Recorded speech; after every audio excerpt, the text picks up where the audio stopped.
No puedes andar pensando en cada detalle o en qué va a salir mal, porque entonces nunca vas a disfrutar el proceso.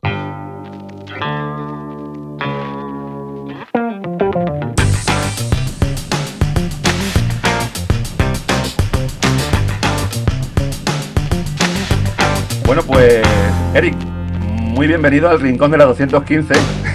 Gracias, gracias. Aunque no estemos en el Rincón de la 215, te explico por qué se llama el Rincón de la 215. Y además también para contárselo a mis alumnos, que como casi nunca ven los vídeos, pues seguramente no lo saben. Y es porque mi despacho es el número 215. Y esto generalmente se hace en modo podcast, cuando me reúno con algún compañero, algún profesor o alguien de un mundillo cercano al que nosotros trabajamos, en el que pues se acerca al despacho, nos sentamos allí en una esquina, y que es como un rincón, y ahí hacemos un pequeño debate, una plática, una entrevista sobre alguna temática que nos resulte interesante. Entonces, para mí es un grandísimo placer tenerte hoy aquí. Para todos los que no los conozcan, yo voy a hacer una mínima presentación y luego me gustaría que fueras tú el que diera un poco más, una explicación se autopresentara casi, ¿no? Eric Alexander, de Liga Combate, un creador de contenido de artes marciales mixtas y deportes de combate en general, y específicamente también boxeo y UFC sobre todo. Y bueno, pues tuvimos unos contactos iniciales en los cuales pues yo te pedía que colaboraras conmigo para mostrarle a mis alumnos pues cómo trabajáis y cómo hacéis las cosas. Entonces, bueno, te doy paso a ti. ¿Quién es Eric Alexander? Y cuéntanos un poco más de ti. Pues yo creo que esa es la pregunta más difícil que me pueden hacer en la vida. ¿Cómo me presento, no? Porque tengo tantas gorras, tantos sombreros, ¿no? Que me gusta utilizar, pero sí, yo creo que por los que me conoce la mayoría de las personas es por la creación de contenido. Tengo un canal de YouTube que se llama Liga Combate, donde me dedico a hablar de artes marciales mixtas, boxeo y prácticamente lo que pasa en la actualidad en el día a día en estos deportes.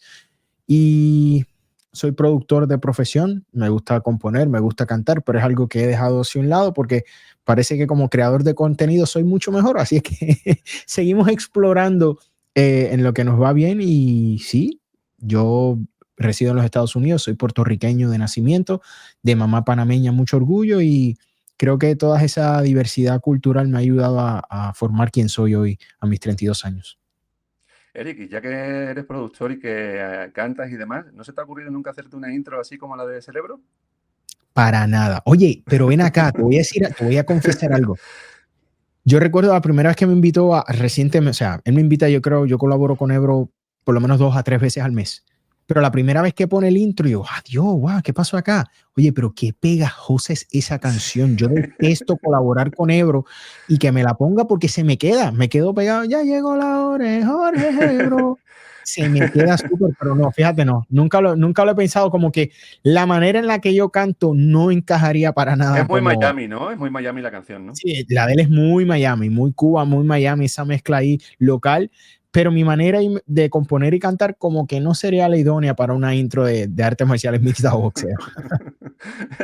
Muy bien. Bueno, pues vamos a ir directamente a los temas que nos ocupan, y como te había comentado, pues lo había distribuido en 4 bloques, Ujú. y lo que voy a ir haciendo es, en cada uno de los bloques voy a empezar con una pregunta bueno, se me ha ocurrido a mí, pues para centrar el tema, y luego te voy a ir haciendo algunas preguntas que han ido haciendo mis alumnos.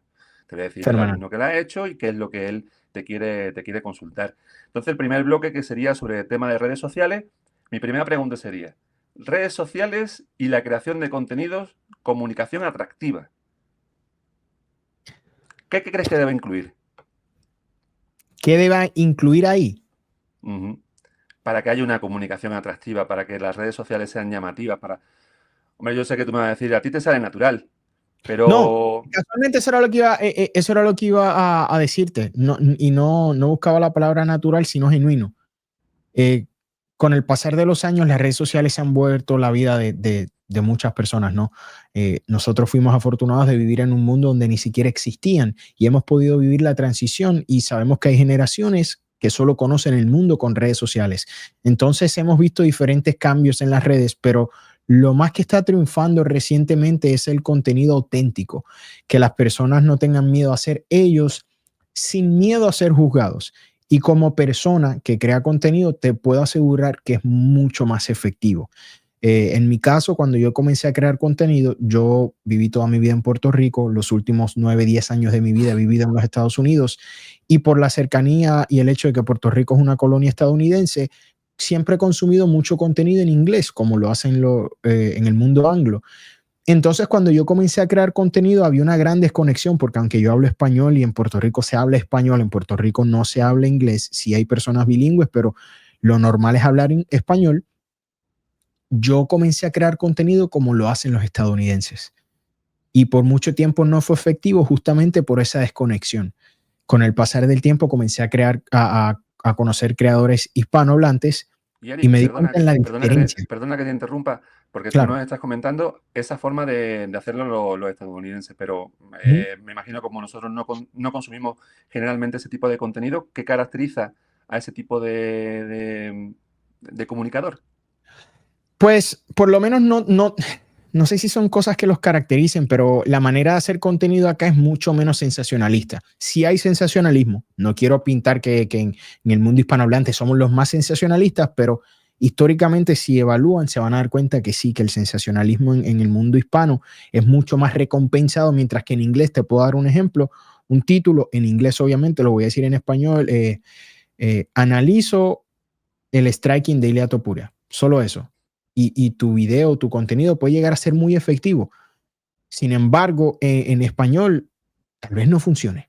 Tienes que ponerle un título un poco más sensacionalista. Entonces, yo tuve que pasar por un proceso que fue bien difícil de distanciarme de la persona que era o que pensaba que debía ser. Y poco a poco me he ido conociendo como creador, porque es una etapa nueva. Uno tiene que mojarse los pies, tienes que repetir la práctica hasta que comienzas a sentirte cómodo. Y 4 años más tarde es donde finalmente yo me atrevo a decir, Carlos, que me siento 100% yo. La persona que las personas ven en cámara no es un personaje, no es una persona ficticia, sino he trabajado a través del tiempo en no filtrar quién yo soy para tal vez incomodar o agradar a otros. Y yo creo que eso es lo que las redes sociales suelen premiar. Cuando vemos los influencers o los creadores más populares en el mundo, algo que los distingue es que son muy reales. Muchas personas los critican, pero al final del día, conversando con muchas personas, me he dado cuenta que a veces criticamos lo que genuinamente somos. Una persona hace algo en un video y mira qué tonto. Pero cuando tú te evalúas, tú haces lo mismo. La diferencia es que no hay una cámara captándolo. Tenemos unas expectativas de que cuando hay una cámara, las personas deben comportarse de una manera diferente.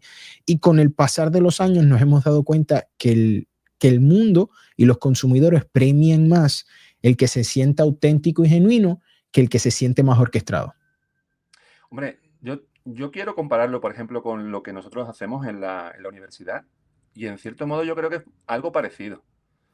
Porque, mira, por ejemplo, si yo le pido a un grupo de estudiantes míos que hagan una presentación, normalmente se van a apoyar posiblemente en un PowerPoint o en alguna información para tenerla como referencia y no quedarse en blanco, porque la situación también les pone nerviosos y demás, ¿no? Ujú. Pero sí es verdad como que no son ellos.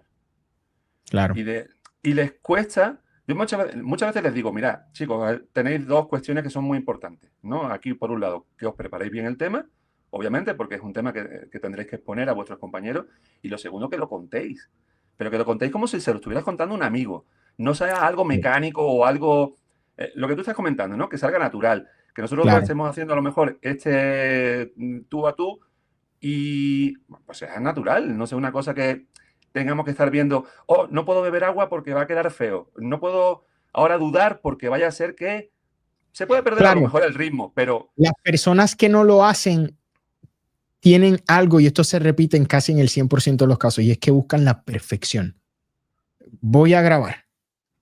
Y empiezan a hablar y una muletilla, pararon, paran. No, no puedo decir eso. Y vuelven y empiezan a grabar. Y es esa constante búsqueda de parecer perfecto cuando la realidad es que nadie lo es. Y eso solamente se da con la práctica. Existen personas que afortunadamente tienen esa fluidez desde su primera vez, tal vez. Hay personas que nacieron con ese don, pero la inmensa mayoría va mejorando con el pasar del tiempo. Esa fluidez es casi imposible tenerla en tus primeros pasos. Es como una presentación en público, es como correr una bicicleta. Cuando se vuelve sí, naturaleza tuya, ya hacerlo de manera repetitiva. Por ejemplo, yo me monto en una bicicleta y yo puedo correr sin manos. O sea, solo utilizo los pies y mantengo el balance. Puedo hablar por teléfono mientras hablo con una persona y hacer 7 cosas a la vez. Sin embargo, en esas primeras veces yo tenía que estar 100% concentrado en cada detalle. ¿Dónde está la mano? El balance. Estoy perdiendo el balance. ¿Cómo me concentro? Entonces, con la práctica es que las cosas van mejorando. Eso es inevitable. O sea, que tú no darías una fórmula mágica, sino que sencillamente diría, exponte a la situación y repite y repite y repite hasta que te salga de una forma fluida, pues como lo que estabas comentando, ¿no? Como una habilidad Claro. motriz, ¿no? Que cuando la has interiorizado y la has mecanizado lo suficiente, ya no necesitas, ¿no? De casi que estés pendiente de las cosas que te están preocupando, que son las que a lo mejor hacen que pierdas la fluidez, ¿no? Claro, yo siempre le digo a las personas que uno escucha siempre, ¿no? Tienes que estar un poco loco y hay una gran verdad en eso y es que tienes que estar dispuesto a repetir las cosas una cantidad de veces que una persona normal no estaría dispuesta y no puedes andar pensando en cada detalle o en qué va a salir mal porque entonces nunca vas a disfrutar el proceso. Yo creo que en la repetición está la clave de todo, ¿no? El comenzar a sentirte cómodo, el entender dónde están tus fortalezas y tus debilidades y actuar de acuerdo a eso. Pero sí, hay que estar un toquecito de loco, pero en mi opinión, si tuviese que dar una fórmula, yo no creo, por ejemplo, yo no considero que yo tenga un talento superior a nadie. Yo simplemente creo que yo he pasado el suficientemente tiempo frente a una cámara practicando lo mismo de una y otra vez, que eventualmente vas a mejorar. Es como todo en la vida. Entonces, yo creo que la clave está en la repetición y en estar dispuesto a seguir haciéndolo, aunque no estés viendo los resultados que estás esperando. Muy buena sugerencia y muy buen consejo. Pues mira, voy a irte haciendo algunas preguntas que son las que me han planteado los estudiantes. Esta, por ejemplo, es de Iván Fernández, que dice, ¿cómo haces para mantener el contenido lo más atractivo posible? ¿Tienes algunas técnicas? Esa es una de las cosas que más difícil se me ha hecho. Yo cuando comencé a crear contenido, y no sé si esto le pasa a todo el mundo, pero en mi caso sí es algo muy fuerte, yo quería crear el contenido que yo consumiría. Y ahí hay un gran error.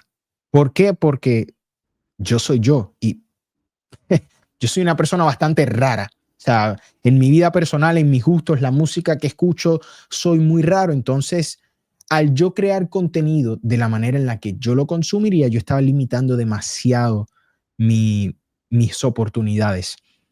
La manera de mantenerlo fresco, en mi opinión, es tratando de entender cómo las otras personas perciben el contenido y desarrollar ese tacto. Las redes sociales son una gran herramienta. En mi caso específicamente, por ejemplo, te puedo dar el caso de un video que grabé ayer. Entro a las redes sociales y veo que las personas están discutiendo un tema en específico, que están culpando a un coach por la derrota de su pupilo. Ah, lo Y de el tema Javi. es, exacto, lo de Habib y Umar, ¿no?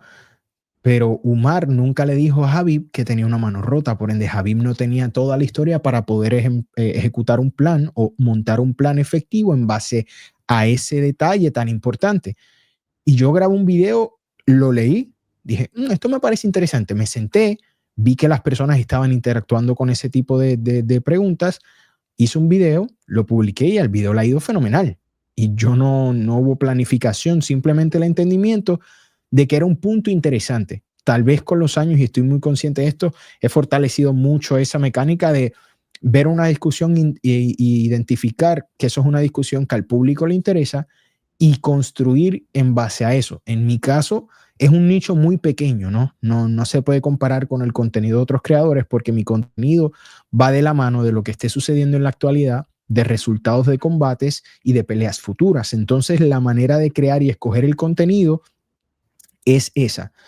En mi caso, algo que me distingue es que aprendí con el tiempo que las redes premian ¿qué?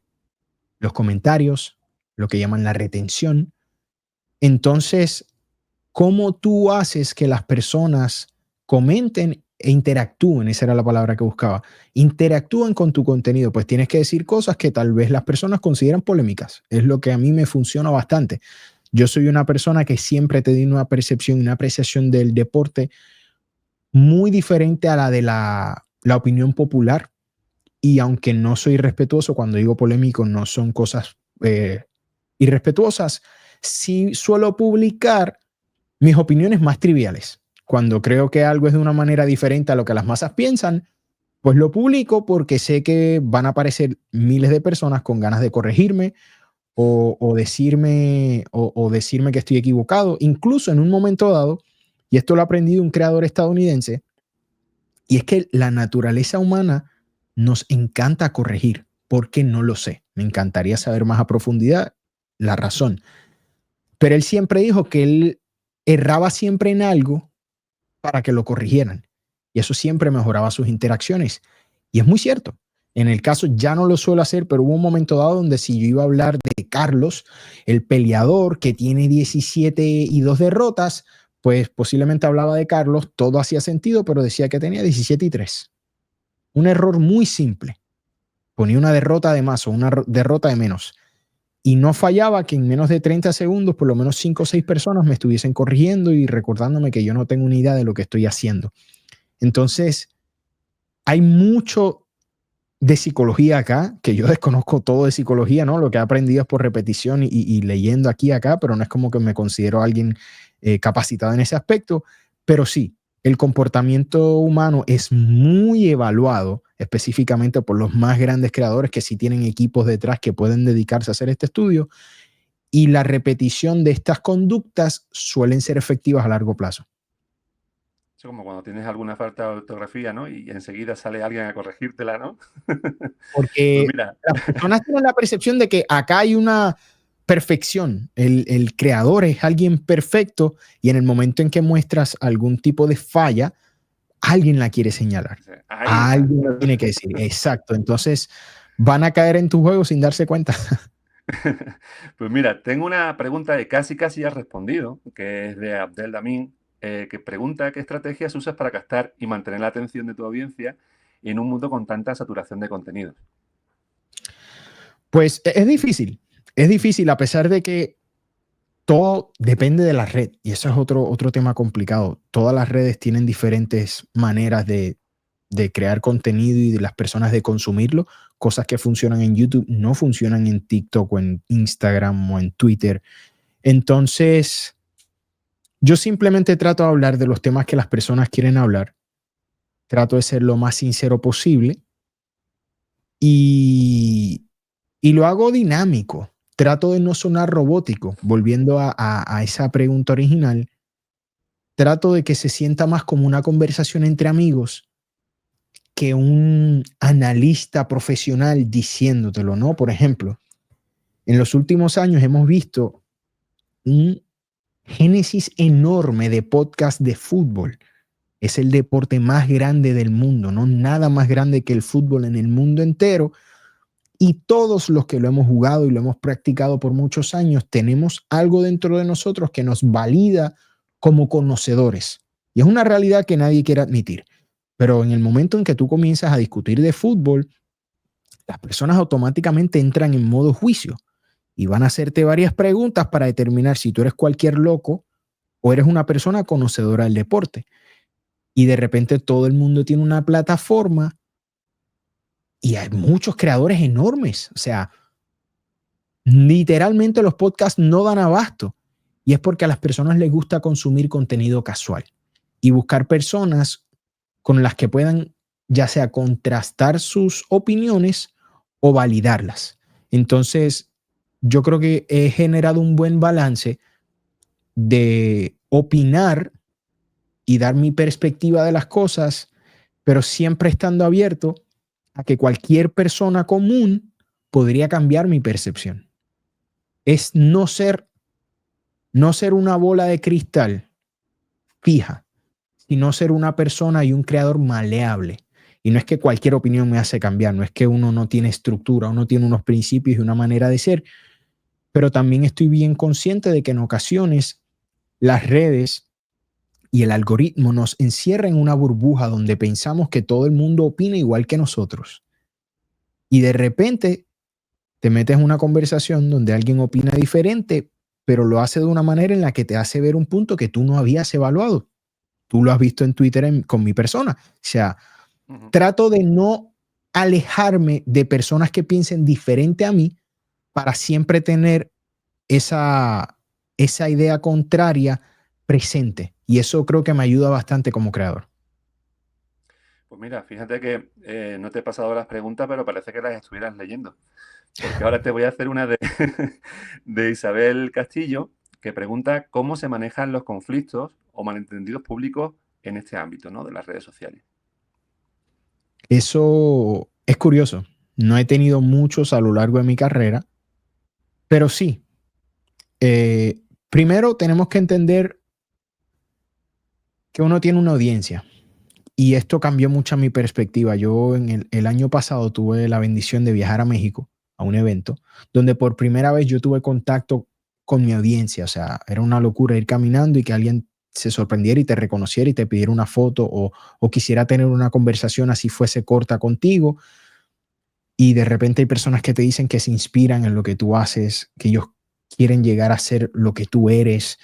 Y ahí comienzas a entender un poco más la responsabilidad detrás de todo esto, ¿no? No es tan solo decir opiniones locas que se vayan virales y generen muchas visitas, sino que siempre hay personas que encuentran en lo que tú haces eh, algo inspirador. Y eso, por lo menos en mi caso, lo tengo muy presente cuando se tratan de este tipo de controversias o escoger en qué tipo de controversias participar o no. Yo soy una persona de muchas ideas y muy opinionado, pero a veces entiendo que no es el espacio, específicamente por esa razón y más cuando son de fuera del mundo de las artes marciales mixtas. Por ejemplo, me ha sucedido que trato de dar una opinión de alguna canción, de algún tema musical, de algún álbum, algún artista, y las personas me mandan mensajes que dicen, quédate en las artes marciales mixtas, que eso es lo tuyo, sin saber que mi preparación académica es musical, no es deportiva. Entonces, las redes sociales crean una ilusión de que las personas te conocen. Y eso quiero dejar bien claro que es justamente eso, una ilusión. Ustedes conocen lo que nosotros permitimos que ustedes conozcan y hasta el punto que nosotros querramos. Hay personas que sí son muy transparentes y muestran el 100% de sus vidas. Yo no. Yo he optado por mantener una vida bastante común, pero dentro de este espacio, en cuando se trata de las artes marciales mixtas, ahí es donde mi vida es pública, ¿no?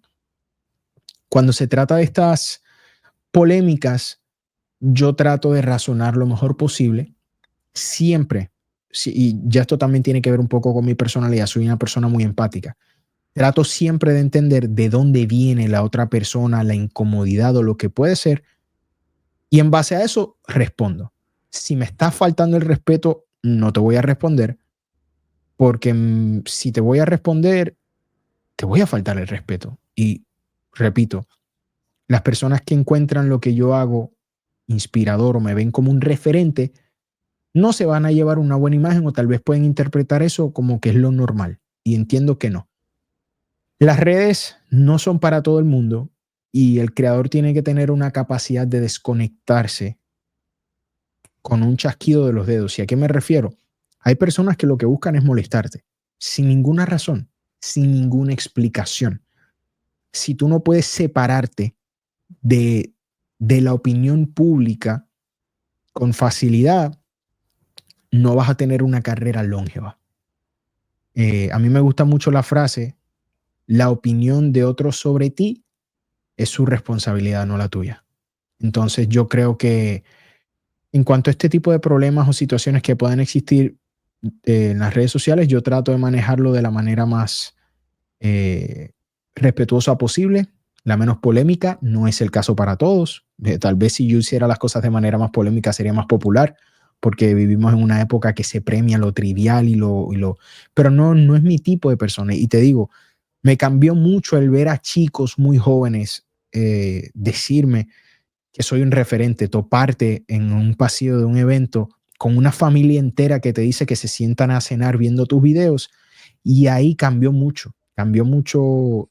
Afortunadamente no tuve que cambiar nada de cómo yo creaba el contenido, pero sí cambió mucho mi perspectiva sobre el poder que podemos llegar a tener los creadores. Entonces, yo no quiero que las personas que me conozcan se sientan ni siquiera incómodos. Yo quiero que mi contenido lo puedas consumir con tu familia, con tus niños, con todas las personas, sin que en algún momento se torne incómodo. Entiendo que el espacio completo no es así, pero por lo menos es mi manera de manejar las cosas. Si bien es cierto, y estoy de acuerdo contigo, porque además yo, pues como te sigo en X, pues sé cómo interactúas y demás. También es cierto que te he visto alguna pequeña polémica en el pasado, Ujú. más que recientemente. La reciente no la vamos a incluir ahora mismo en comentarios. Y hay una pregunta de Miguel Muñoz que dice, ¿cómo manejas las críticas negativas o comentarios de hater en tus vídeos, especialmente cuando abordas temas controvertidos? O sea, cuando Es sí muy te has buena pregunta. encontrado, que yo recuerdo, yo creo que de la anterior vez que nosotros hablamos, porque creo que precisamente incluso también hablamos de esta cuestión, y sí tuviste una interacción un poquito más pesada, ¿no? Claro. De algún seguidor que sí te insistía y tú ya como casi que te reías, ¿no? De lo que te iba poniendo. Entonces, Sí, en este caso, yo, claro, es una cuestión personal tuya, de que eres una persona un poco claro, más relajada y que no te lo vas a tomar a lo personal, ¿no? Y que como tú bien dices, cuando terminas o cuando cierras tu teléfono, no influye, ¿no? En tu vida personal lo que te haya dejado alguien en un comentario en un vídeo o en X. Pero, ¿qué es lo que tú haces? Es la pregunta incomoda. que nos hace este alumno, que nos hace Miguel. ¿Qué es lo que tú Está haces muy buena. para manejar esas críticas negativas? Esa pregunta está muy buena porque es una de las cosas más difíciles dentro del espacio y tengo que ser 100% honesto y transparente en ese caso. Las críticas siempre son incómodas. El 100% de las ocasiones, ¿por qué? Porque por naturaleza a nosotros no nos gusta ser criticados. Yo soy una persona que le pongo mucho empeño y dedicación a lo que hago, ¿no? Y en el momento en que lo publico, de repente viene alguien y te señala algo y es esa incomodidad de pensar, madre mía, yo le he metido tanto esfuerzo y esta persona me está criticando.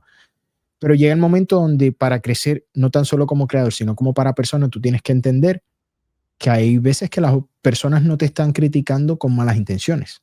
Hay un 99.9 sí es con mala intención y sin ningún tipo de intención de crecimiento, pero van a existir ocasiones donde la persona te va a decir, deberías dejar de hacer esto o deberías hacer las cosas de otra manera por la razón que sea. Te puedo dar un ejemplo muy claro. Yo recuerdo que cuando empecé a crear mi canal y hacía mis primeros videos, la introducción de cada video duraba 1 minuto. Era muy larga. Era la típica, bienvenido, yo soy Eric Alexander, esto es Liga Combate. Si te gusta el contenido, por favor, suscríbete, deja tu like, manda un comentario y dejas. Siempre mis videos comenzaban así y de repente llega una persona. La intro es muy larga, estás perdiendo tiempo. La primera vez me incomodó. ¿Qué sabe este? Yo soy el que tengo el canal. ¿Qué vas a saber tú? Otra persona un tiempo después. Otra persona un tiempo después. Y ya en ese momento tú comienzas a contemplar, ok, yo tengo que separarme de mi ego y entender que posiblemente tengan razón en lo que están pidiendo. ¿Puedo hacer la intro más corta? ¿Puedo hacer que esa información esté en alguna otra parte del video donde no afecte? Y casualmente en YouTube específicamente, que los primeros 15 segundos son vitales. Y sí, lo cambié y mejoró bastante la calidad de mis videos, el enganche, las visitas. Y fue una crítica, partió de una crítica. Muchas personas lo hicieron de manera irrespetuosa, muchas personas lo hicieron con mucho respeto. Igual me incomodó, pero llega el momento donde uno tiene que hacer esa realización de que tal vez tienen razón. Ahí vuelve la parte que me comenté hace un rato de ser una persona maleable, un creador maleable, y a eso es a lo que me refería, ¿no? Ser capaz de adaptar y entender incluso las críticas. Nadie va a preparar a una persona para el hate y el odio que se puede recibir en las redes sociales. Hay personas que lo hacen por el mero hecho de hacerte enojar. Yo he recibido mensajes largos y a veces las personas lo escriben y ni siquiera esperan que tú le respondas. Y cuando le respondes, cambia por completo su actitud porque no tienen mala leche contigo. Dijeron algo para ver si te hacían enojar por unos segundos, pero después terminan diciéndote que me pasa mucho, tú que lo has visto. Yo suelo ser una persona que cuando respondo me gusta responder mucho a las personas que sean o detractores o estén tratando de criticarme, específicamente si yo siento que tengo la razón. Y cuando suelo responder, trato de hacerlo con base y fundamentos y en muchas ocasiones corrijo a una persona que me dice, yo dije una opinión, me responden de una manera que se puede interpretar como despectiva, yo vuelvo y le respondo y de repente ves que de manera así, consecuente me dicen, pero no fue mala onda, ¿sabes? No quiero que pienses mal. Y es como que, tranquilo, hermano, o sea, esto es redes sociales, nada de esto se queda conmigo.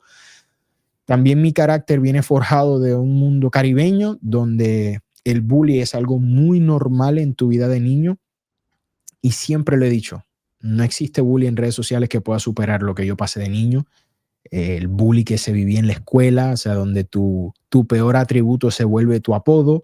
Si eres orejón, pues eres Dumbo. Si eres cabezón, pues cabeza de globo. Entonces, uno crece con una fortaleza emocional en ese aspecto, que yo no sé si esté bien o mal, pero para el espacio donde yo he decidido compartir y crear contenido, me ha sido muy útil, porque no hay persona capaz de ofenderme, porque las cosas más ofensivas ya yo las escuché hace mucho, mucho tiempo y entiendo que es en el Internet. Hace unas semanas yo lo publiqué, a veces me levanto medio poético, ¿no? Y puse un tweet en la mañana donde decía, buen día, solo recuerden que esto es falso, o sea, esto es una red que vive en el Internet, nada de esto es real, real es lo que tenemos ante nuestros ojos, real es tu gente, la gente que tú puedes sentir, palpar, y aunque uno puede tener grandes interacciones y muy buenas, el Internet tú lo puedes apagar cuando quieras y distanciarte de él. Entonces, es una distinción que afortunadamente yo he sabido hacer muy bien y a otros creadores no se les da tan fácil. Yo en ese caso siento que lo negativo sigue siendo incómodo. Nunca, yo no creo que exista un día donde leer un comentario negativo no te afecte, pero aprendes a soltarlo más rápido. Es como que leí un comentario negativo y de repente dices, ¿vale la pena enojarme 15 minutos por esta persona? O yo estoy muy seguro de lo que dije y no pasa nada, déjalo que tenga una opinión. Yo no puedo convencer a... Al principio es fácil, Carlos. Tienes 100 seguidores, te comentan 7, 8 haters, 10 haters, le puedes responder a los 10. Pero cuando ya tú tienes más de 100,000 seguidores a través de todas tus redes sociales, tú no tienes el tiempo para responderle a cada hater. Entonces tienes que aprender a pasar la página. Pues fíjate que me estaba riendo al principio de tu intervención con esta pregunta que hacía mi alumno, porque he pensado lo mismo de la intro de Jorge Ebro. También me gusta, pero me parece muy larga.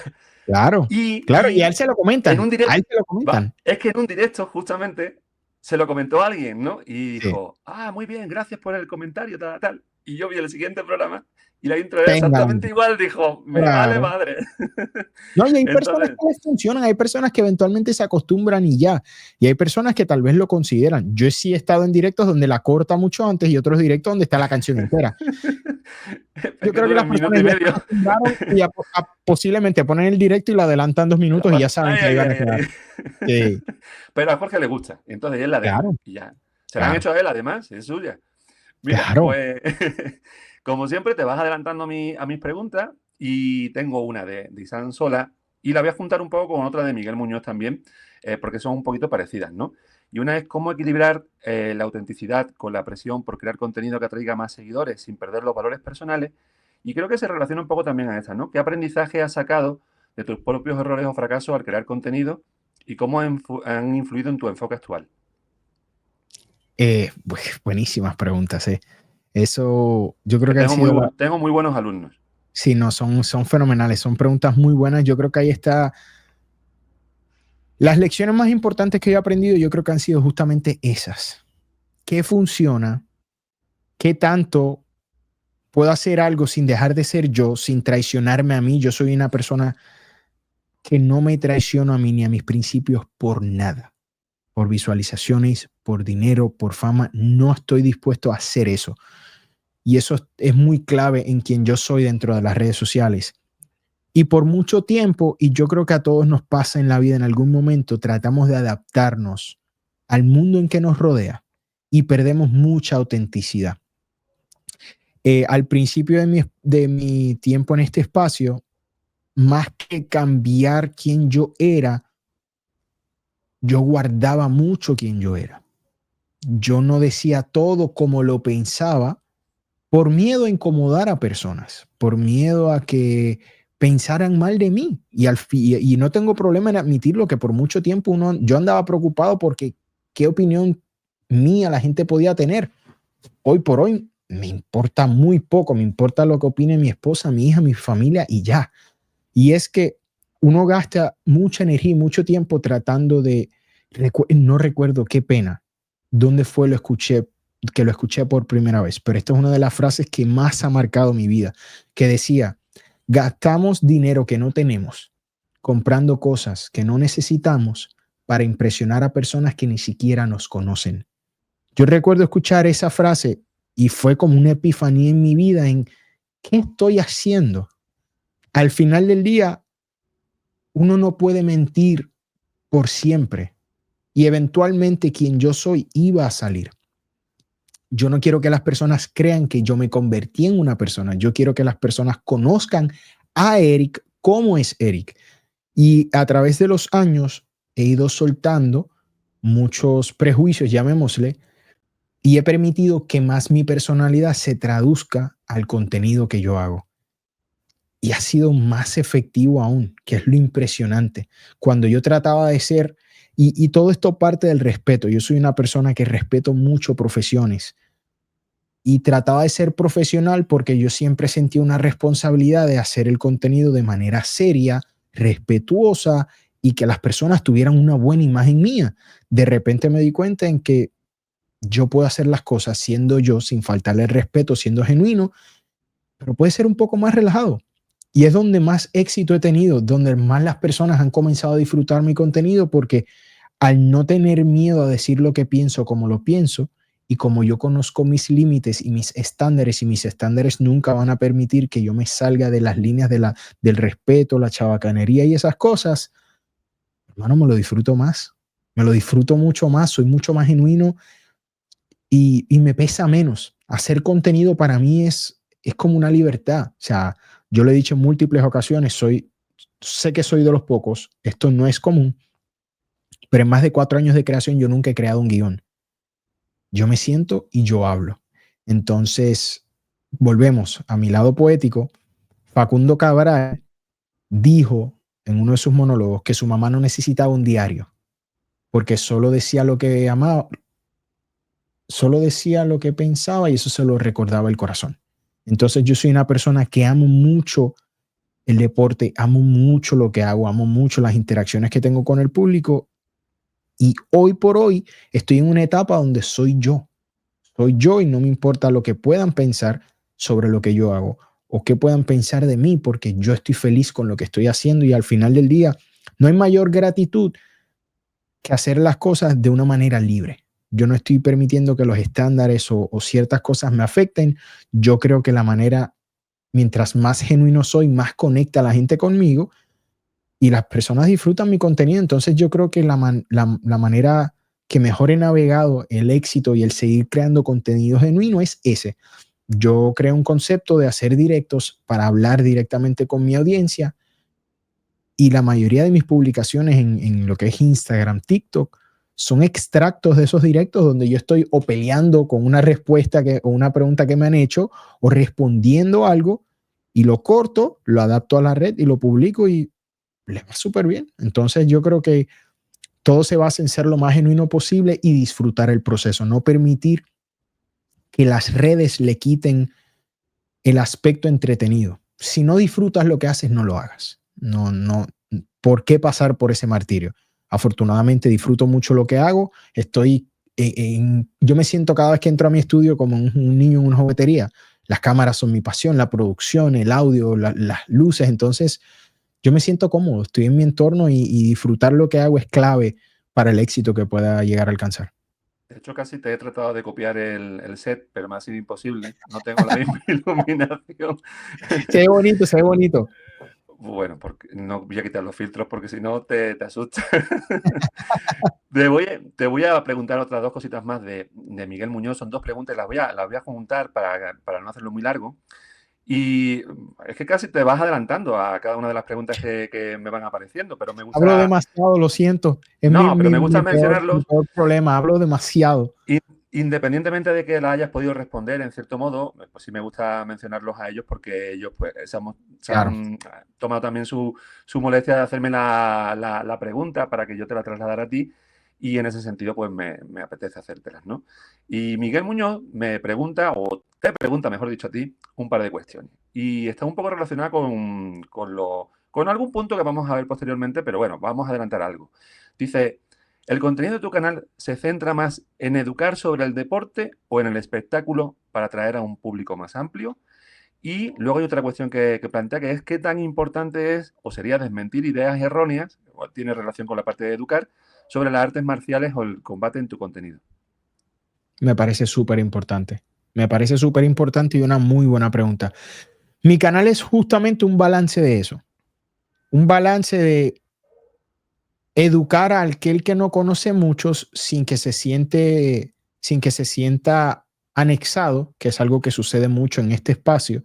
Hay una marca, hay algo muy marcado y es que los conocedores, los veteranos del juego, ven a los casuales. Estoy seguro que han escuchado esta palabra con mucha frecuencia, casual, y se utiliza con una connotación muy negativa, cuando todos fuimos un casual en algún momento, todos llegamos por primera vez a conocer el deporte y lo mejor es que hay una persona que te dé la mano, te siente y no te juzgue, te vaya mostrando, te vaya permitiéndote adentrarte sin juicio alguno, dándote tu espacio para que interpretes las cosas y de repente corregirte si cree que estás en lo contrario. Yo creo que mi canal tiene un buen balance de eso, de discusión, de explicación sin ser muy técnico. A los hispanos no les gusta mucho el tecnicismo, el irnos al detalle como a mí me gusta analizar el juego, pero creo que he encontrado un balance en educar y entretener sin que las cosas se desconecten. Creo que es muy importante que la audiencia siga creciendo. Los creadores, los peleadores, el deporte se nutre y crece más mientras más personas lo sigan. Entonces, el reto es ese. El reto es cómo hacer que todos se sientan cómodos, el que conoce mucho todavía Y siga el recién sintiendo llegado, que hay ¿no? un valor exacto. El que lleva mucho tiempo tiene que sentir que todavía hay un valor en este contenido, pero el que está recién llegado tampoco se siente anexado o totalmente perdido. Entonces es simplificar un poco las cosas y mantenerlo ameno. Hablar con todos. A mí me gustan mucho las personas nuevas. Y sí, el detalle es que estamos en una época donde las personas nuevas tal vez tienen opiniones bastante polémicas y suelen decirlas con mucha seguridad y ahí se crean grandes momentos de incomodidad. Hace unos días yo publiqué un video donde hablaba de peleadores con buen cardio históricamente y mencioné como referente a un peleador y la cantidad de personas que me han dicho bruto en mis comentarios no tiene casi fin. Y en el momento en que yo leo ese comentario, yo automáticamente me di cuenta que esta persona no lleva muchos años siguiendo el juego. ¿Por qué? Porque es un peleador que no compite hace mucho y la última vez que compitió no era ni la sombra de lo que llegó a ser. Entonces a una persona que lo vio en esa etapa me escucha a mí decir eso, pues automáticamente yo parezco un loco. Pero si esa No sería el persona se da Cucuy, la ¿no? tarea, ¿cómo? No sería el Cucuy, No, no. porque su última etapa Mencioné, era claro, fatal. Por eso, pero es algo similar. No tan fea, pero fue algo similar como la carrera de muchos peleadores que se quedan más allá del tiempo que necesitan y comienzan a lucir mal. Pero yo, como persona que llevo tantos años siguiendo el deporte, me di cuenta automáticamente que esta persona simplemente no lleva muchos años. Opto por no decir nada. Si es en un directo, lo digo.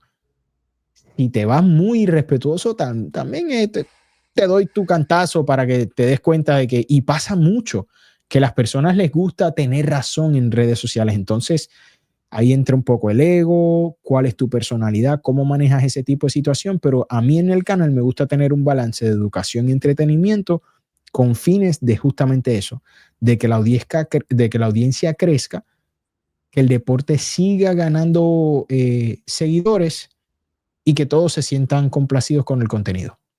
Pues mira, voy a seguir siendo poco original y te voy a seguir diciendo que las siguientes preguntas que plantean mis alumnos están en relación con lo que tú acabas de decir. Porque mira, Jaime Cano nos pregunta.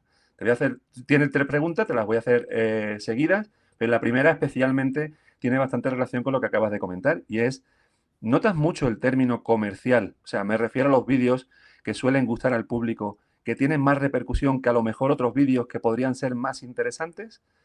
Luego otra cuestión que te plantea es, ¿le dedicas mucho tiempo al tema de ideas para los vídeos y la organización de los mismos? Y finalmente pregunta, ¿has tomado ideas de otros canales para usarlas en el tuyo? Buena pregunta. Nosotros no somos los tenedores de la verdad. Y eso es una realidad muy dura de aceptar cuando uno crea contenido. Yo estoy seguro que si yo agarro una cámara y un micrófono y voy por la calle y le pregunto a las primeras 5 personas qué opinan de Bad Bunny, me voy a topar con opiniones variadas.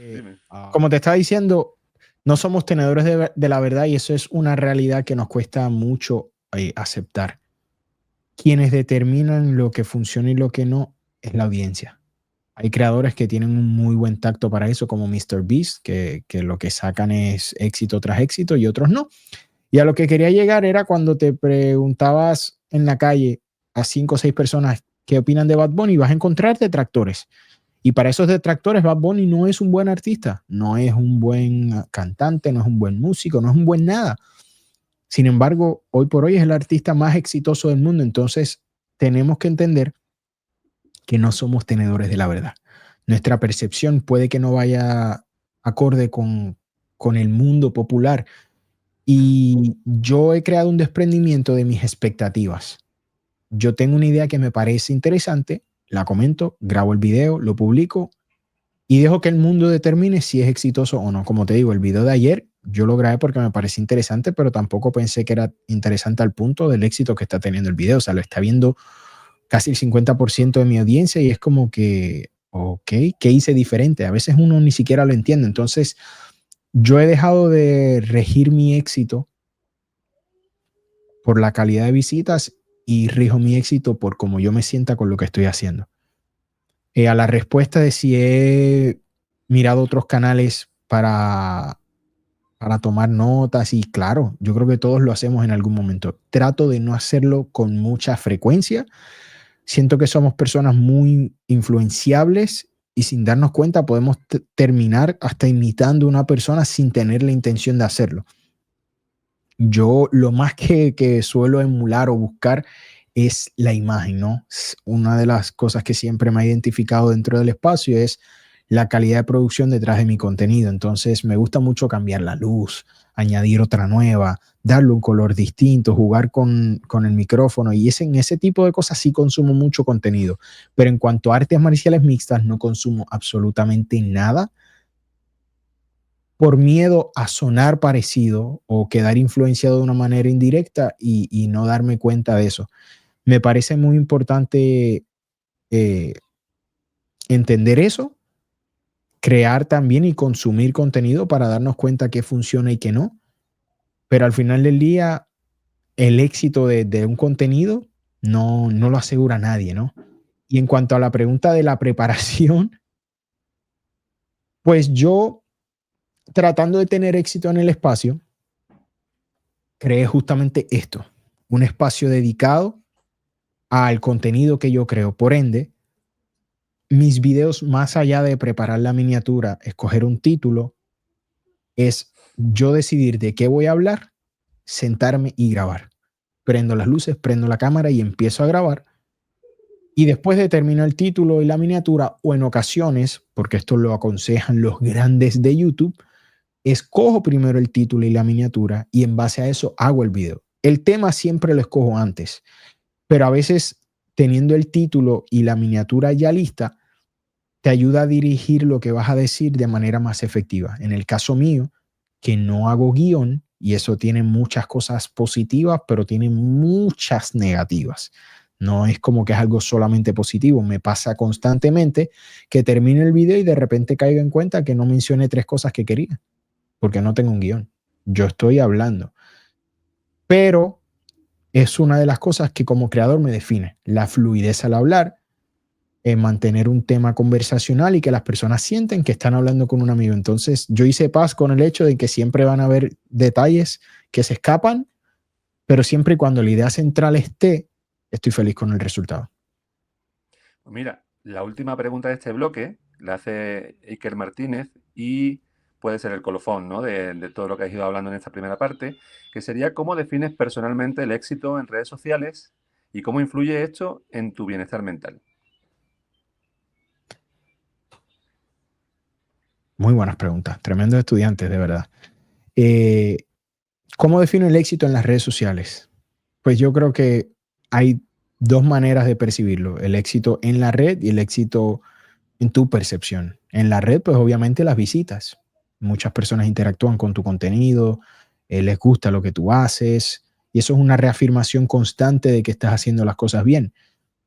Pero, como te mencioné hace un segundo, he tratado de distanciarme de regir mi felicidad por los números, porque los números van y vienen. Yo he sabido tener consistencia por meses y de repente tengo un mes fatal que parece que no existo. Y de repente pasan 2 semanas y vuelvo a romperla con los números. Entonces, si dejamos que los números dictaminen cómo uno se siente, vas a tener muy poca durabilidad en el espacio. Para mí es el estar feliz con lo que estoy creando. Creo que es la manera más fácil de resumirlo, ¿no? Que yo esté contento y complacido con que el contenido que yo estoy publicando me gusta y me siento feliz con eso. Siendo un artista de profesión, yo entiendo que todo lo que nosotros creamos en el momento en que los publicamos, lo dejamos a la interpretación del mundo. No importa lo que tú hayas, la razón o el motivo detrás del que tú lo hiciste, el mundo lo va a interpretar como tú quieres y tú no tienes ningún tipo de control de eso. Entonces, si yo estoy feliz, si yo me siento complacido con lo que estoy haciendo, me considero exitoso. No necesito tener 3 millones de visitas, me puedo sentir complacido con 1000 visitas como me puedo sentir complacido con medio millón. Entonces, es muy importante poner las expectativas en el lugar correcto de manera en que los fracasos dentro del espacio o los momentos malos no afecten tu durabilidad y tu longevidad dentro del espacio, porque si vas a creer que siempre va a ser éxito, éxito, éxito, éxito, cuando vienen los momentos malos vas a perder la capacidad de innovar y no vas a tener tal vez las ganas de seguir adelante. Sin embargo, yo tengo una metodología, la trabajo, me funciona, de repente deja de funcionar, trato de entender si es algo mío o es algo del espacio, si hay algo que yo puedo hacer, lo mejoro, evolucionamos y seguimos adelante. Entonces, no se dejen llevar de los números por el amor a Cristo, por favor.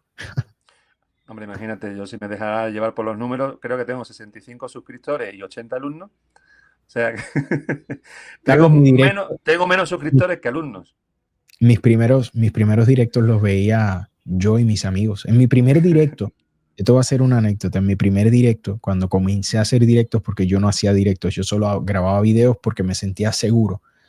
Después llegó el momento de ponerme en esa situación incómoda, de exponerme en directo. Yo tenía pavor de que nadie se conectara y ese era el caso, nadie entraba a mis directos y yo recuerdo que yo le escribí a mis amigos para que por favor se conectaran y nadie comentaba, yo estaba hablando solo y eso era un momento de terror, o sea, yo no tenía esa capacidad de hablar y hablar y hablar y hablar sin tener una retroalimentación, entonces no tienes esa validación que te da tener un público de frente. Es bien difícil, es bien difícil, es una de las cosas más difíciles dentro del espacio, pero ya con el tiempo uno se adapta, aprendes a hablar sin problema alguno y la fluidez ya llega. Pues vamos a pasar al segundo bloque, que es un bloque sobre nuevas formas de comunicación y voy a agrupar las 3 preguntas que estaban relacionadas con esta temática junto con la pregunta que tenía yo prevista para hacerte, porque son bastante similares y aparte porque yo creo que es casi mejor responderlas en conjunto porque hablando de las nuevas formas de comunicación, precisamente lo que hacemos es confrontar, como te había dicho en la previa, ¿no? Un Ujú. poco la dicotomía que hay entre los creadores de contenido que transmitís opinión y el periodismo, ¿no?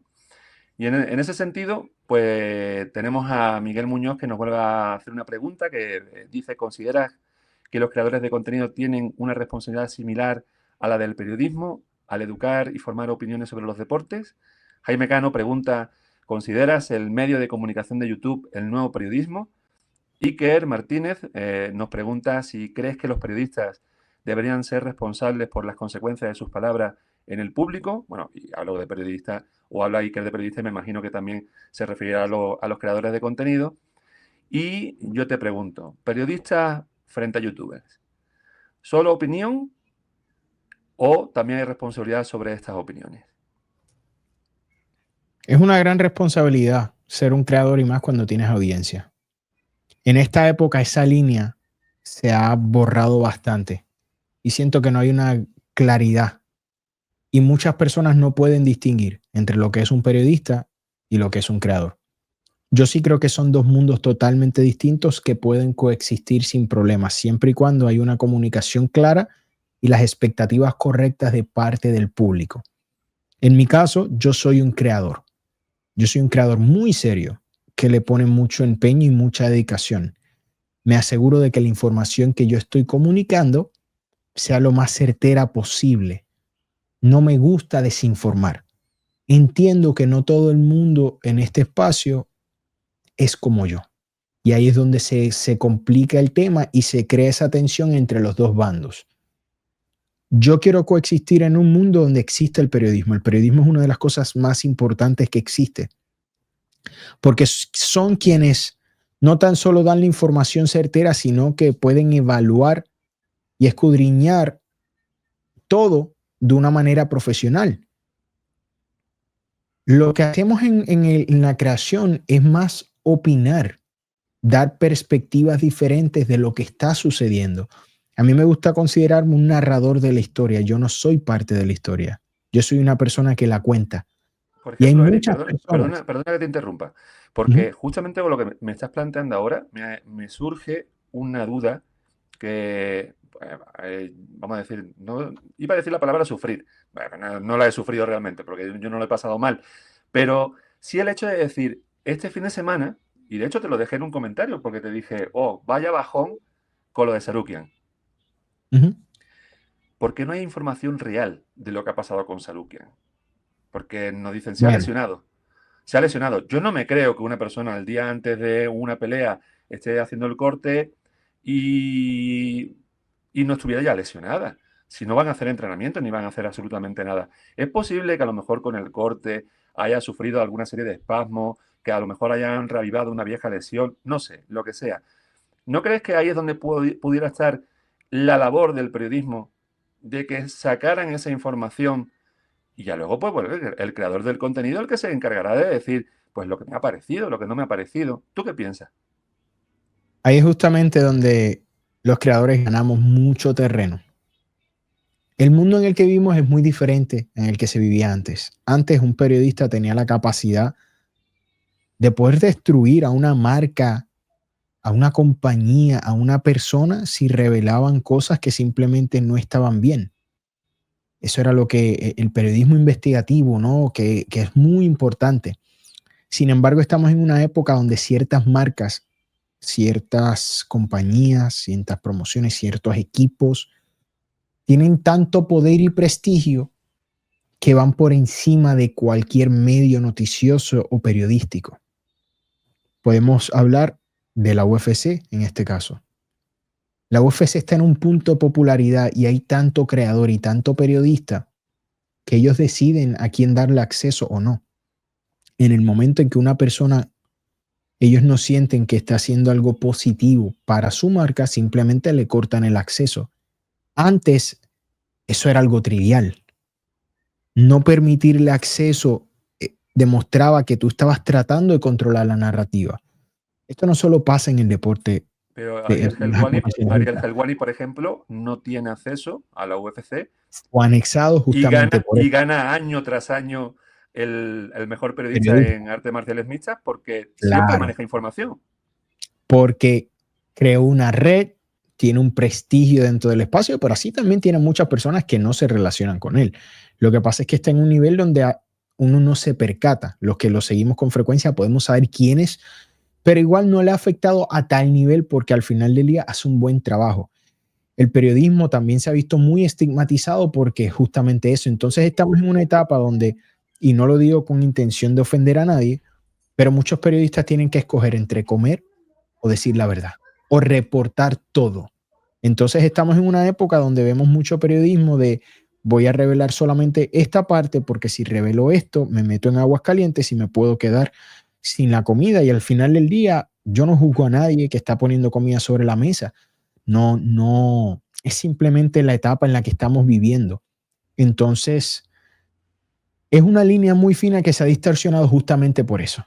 Porque si, por ejemplo, hay personas que me consideraban o me quieren considerar como un medio noticioso cuando no lo soy, y es porque hago las cosas lo más formal posible, la manera de comunicar, trato de ser respetuoso siempre. Entonces muchas personas lo interpretan que viene como de esa escuela del periodismo y yo simplemente lo estoy haciendo porque yo siento la responsabilidad de que al comunicar y tener una audiencia grande no quiero decir cualquier cosa, yo no quiero desinformar, no es mi intención. Entonces, esa línea, como se ha distorsionado porque muchos periodistas solo informan lo que es positivo y lo negativo lo engavetan, pues se ha distorsionado. Se ha distorsionado. Ariel Helwani, ¿qué pasó? Fue anexado totalmente. No puede ir a ningún evento. Incluso en algunos eventos lo removieron estando en el evento. Y es un miedo que nadie quiere pasar. Nadie, o sea, si no eres Ariel Helwani, no tienes una plataforma. Mañana te anexan de la UFC y te quedaste sin comer. No tienes para crear contenido. Entonces, es una posición bien extraña donde los ciertos intereses tienen un poder tan grande que en el pasado no hubiesen tenido y las cosas serían diferentes. Por mi caso, yo me gusta marcar la diferencia. Me gusta que las expectativas sean las correctas. Yo soy un creador. Tú estás aquí para escuchar lo que yo tengo que decir de un tema. Yo no te voy a decir cuándo es la próxima pelea de Ilia Topuria de primera exclusiva. No, yo no voy a estar llamando al equipo de Ilia, al manejador. No voy a utilizar mis recursos que tengo con ese fin, porque no me considero un periodista. Entonces, las expectativas deberían ser claras y esta es mi perspectiva. No es el caso siempre. Hay personas que no le tienen miedo a que los consideren algo que no son, pero sí entiendo que dentro del espacio hay muy buenas personas en ambos extremos. Hay muchos creadores que tenemos muy claro que somos creadores, pero igual entendemos que hacemos un trabajo tan bueno que merecemos un espacio dentro. No siento que debemos ser anexados porque traemos valor a lo que hacemos. O sea, el periodista al final del día suele contar los hechos. Nosotros opinamos sobre los hechos. Entonces, en el momento en que el periodista opina sobre los hechos, ¿se está metiendo en el mundo del creador? No es el caso. No estoy diciendo que lo sea. Pero entonces el hecho de que un creador sea un poco más serio y dé la información de una manera más concreta, precisa y con formalidad, no lo convierte en un periodista. Entonces es más entender en qué esquina estás, qué rol juegas dentro del espacio y no tener problema unificarse. Yo creo que, repito, podemos coexistir sin problema, pero sí, todo recae en las expectativas que uno como creador o como periodista ponga en la audiencia. Sí, es como lo que hablábamos anteriormente también en cuanto a posibles creadores de contenido que estuvieran, vamos a decir, entrando o interfiriendo, entre comillas, ¿no? Dentro del trabajo que hacemos los profesionales de la educación física, en lo que sería la transmisión de cómo se debiera hacer la actividad física y demás. Claro, nuestra transmisión, mientras no sea a través de un medio, pues como el que estamos utilizando ahora mismo, ¿no? YouTube o con redes sociales, no hay un creador de contenido metido dentro de un aula. O sea, no están pisando nuestro trabajo. Otra cosa es que luego, como creadores de contenido, a lo mejor sea más o menos fiable lo que ellos están transmitiendo desde su punto de vista, desde su conocimiento, ¿no?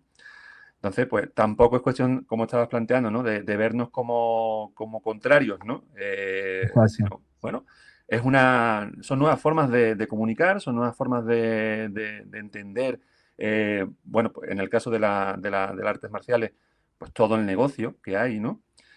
Y que nosotros también tendríamos que entender como docentes o como formadores, ¿no? De que el negocio se ha ampliado muchísimo, de que nosotros tendríamos también una responsabilidad de entender que hay una nueva forma de hacer contenido y de comunicarlo, y que igual también tendríamos que aprender de esos creadores de contenido para poder transmitir mejor la información, el contenido que nosotros Exacto. manejamos, para que llegara mejor también al público, ¿no? Pues muy Sí, bien, sí. vamos a pasar al tercer bloque, que sería deporte o espectáculo. Y también te voy a agrupar las preguntas. Y Isabel Castillo, pregunta cómo se gestiona el equilibrio entre el espectáculo y la integridad deportiva. Iker Martínez pregunta cuál debería ser el equilibrio, también habla de la palabra equilibrio entre entretenimiento y valores educativos en el deporte frente al deporte espectáculo. Y yo pues tenía una pregunta que me surgió hace ya un tiempo, porque además coincidió con el famoso combate de boxeo entre el youtuber Tyson. y el boxeador, de verdad. Y entonces yo te quería preguntar, ¿hacia dónde deberíamos ir? ¿No? ¿Tendríamos una responsabilidad de educar al espectador? ¿Qué consideras tú sobre estos nuevos eventos organizados por youtubers en confrontación con el deporte clásico?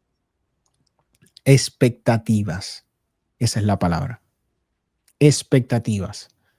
Yo siempre he entendido que cuando se habla de deporte a nivel profesional, donde el atleta está ganando dinero por lo que hace, tenemos que entender que el entretenimiento va primero que cualquier otra cosa.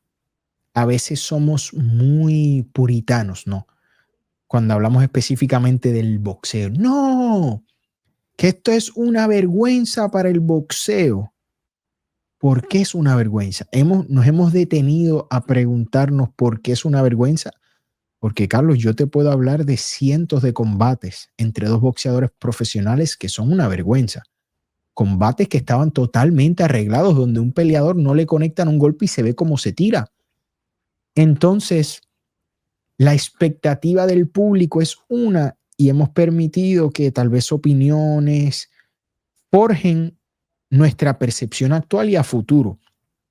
Si usted quiere ver el deporte en su forma más pura, vea las Olimpiadas, vea los deportes a nivel amateur, donde no son compensados y es 100% deportivo. No hay más nada de por medio. Acá no hay negocio, acá no hay intereses económicos, acá es deporte y quién es el mejor.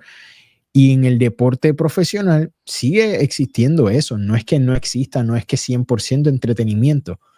Pero cuando tú evalúas las cosas, tienes que entender que el entretenimiento va por encima de lo deportivo.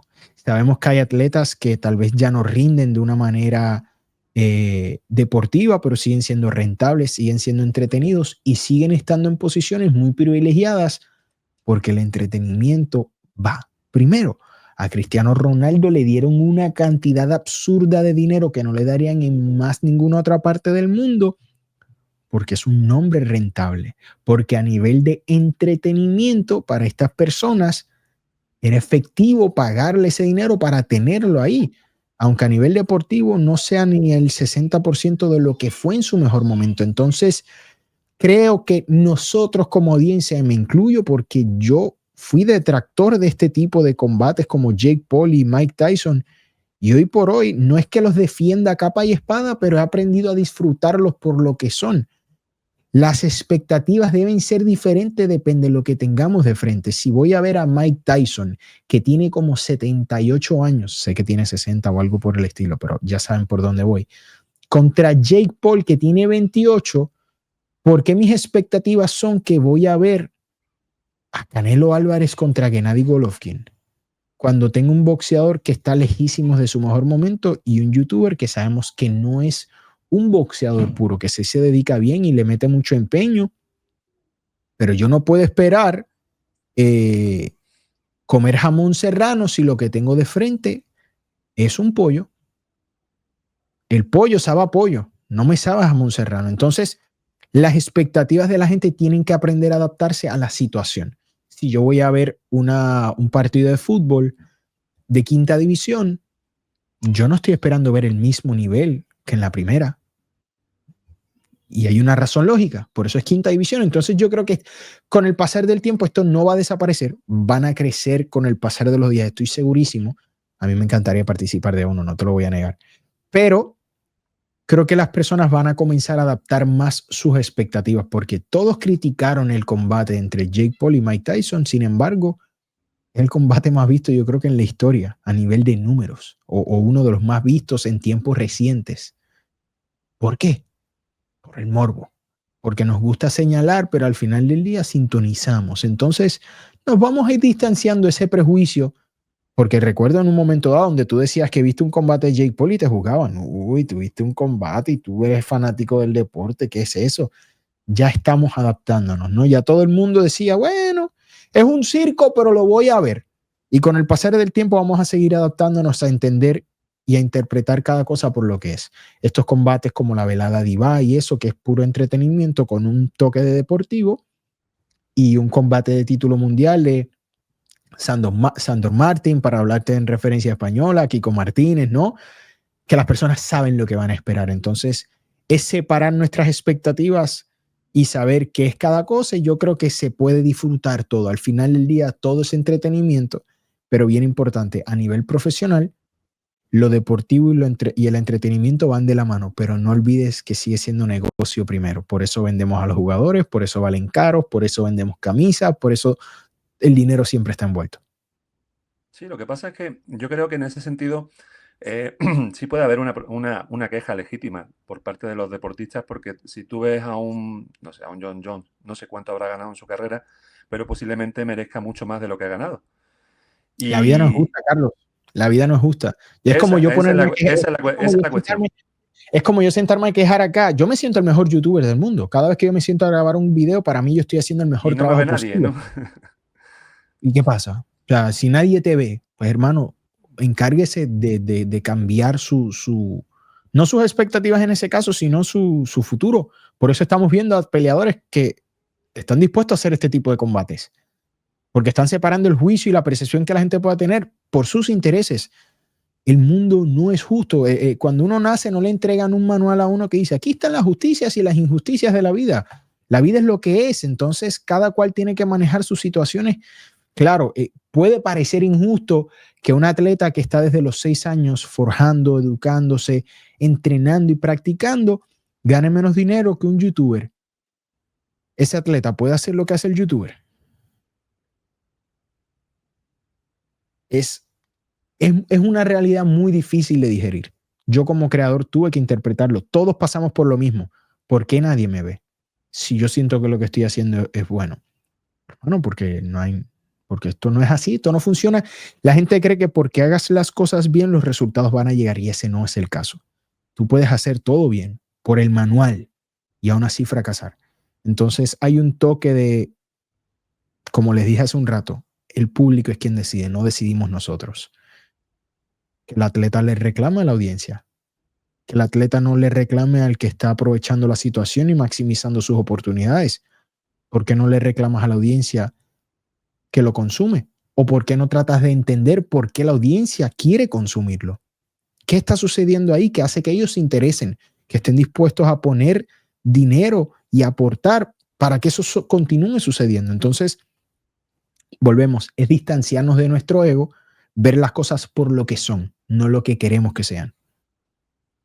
Totalmente, totalmente de acuerdo contigo, que aunque uno piense que es injusto, pues al final las cosas son como son, ¿no? Lo que estábamos hablando también anteriormente. Yo puedo ser doctor en ciencias del deporte, puedo ser psicólogo deportivo, pero si resulta que hay un TikToker que hace monerías y hay 20 millones de seguidores y a mí me siguen 50 personas, el TikToker no ¿A tiene quién la va a buscar culpa. la marca? ¿A quién va a buscar la marca? La marca no se fija en Efectivamente, el trasfondo, la marca no se fija en tu esfuerzo, la marca efectivamente. se fija en quién tiene la audiencia.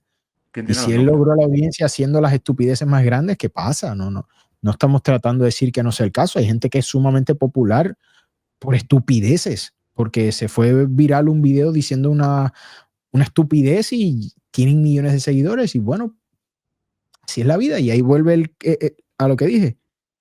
No hay ninguna justicia. Tenemos que dejar de pensar que existe una justicia divina, que si hacemos las cosas bien, no, hay gente, yo llevo 4 años creando contenido y mañana aparecen dos y hacen 3 videos y les va mejor de lo que me fue a mí en todo el año. Es la realidad. Pues vamos a pasar al siguiente bloque y último, que sería el deporte de combate.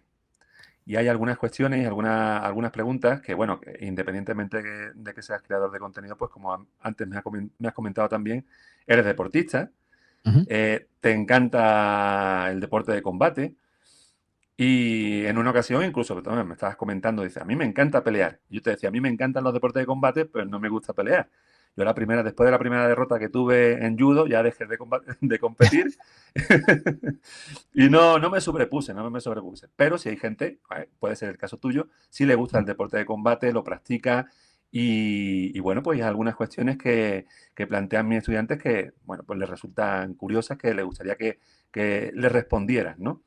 Claro. Y Abdel Lamin, por ejemplo, nos pregunta, ¿qué importancia le das a la mentalidad, a la preparación psicológica en una competencia más allá de las habilidades?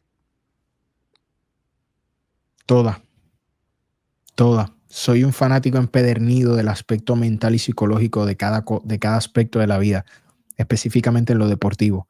Soy un fiel creyente de ponernos en posiciones incómodas para fortalecer no tan solo nuestra mente, sino nuestro ser. Y le puedo dar ejemplo de mi caso, yo odio correr, lo odio con mi vida. No hay cosa que yo deteste más que correr. Sin embargo, cada vez que tengo la oportunidad me voy y corro 10 kilómetros o trato de empujarme un poco más, a pesar de que lo deteste, y es porque entiendo que el constantemente ponerme en esas situaciones incómodas me adapta a escenarios incómodos y en el momento en que vuelva a presenciar esa incomodidad voy a estar más adaptado para poder manejarla mejor. Y es una de las razones por las que creo que el aspecto psicológico y mental es tan importante de cara a situaciones de combate, ¿no? Es una guerra, es una manera, le podemos poner reglas y todo, pero sigue siendo al final del día una guerra donde dos personas se están preparando físicamente para infligir daño sobre otra persona y tratar de hacerlo de la manera más contundente y rápida posible. Entonces, te puedes fijar en todo lo atlético, ¿no? Alzas todo el peso, haces todas las repeticiones, te levantas temprano, haces todas las incomodidades físicas, pero no te preparas para que tu oponente sea capaz de mitigar todo lo que tú le presentes. Y en el momento en que tú le presentaste todo, no has obtenido el resultado que visualizabas. ¿Y ahora qué? Ahí es donde entran las inseguridades. Ahí es donde entran las dudas y los miedos, donde muchas personas se quiebran porque no son capaces de ajustar, porque no pensaban que había una persona capaz de prepararse mejor que ellos o ser capaz de tolerar lo que más nadie en un gimnasio toleraba. Entonces, ese desprendimiento y ese constante, esa constante preparación mental de situaciones de incomodidad me parece para mí vital de cara a combates porque es muy complicado, es doloroso no tan solo a nivel físico, sino también a nivel emocional, ¿no? Eh, la economía de un peleador está atado a los resultados de un combate, entonces son tantas las cosas que están en juego que tu mente sigue siendo tu mayor herramienta y tiene que estar lo más fuerte y capacitada de cara a una competencia.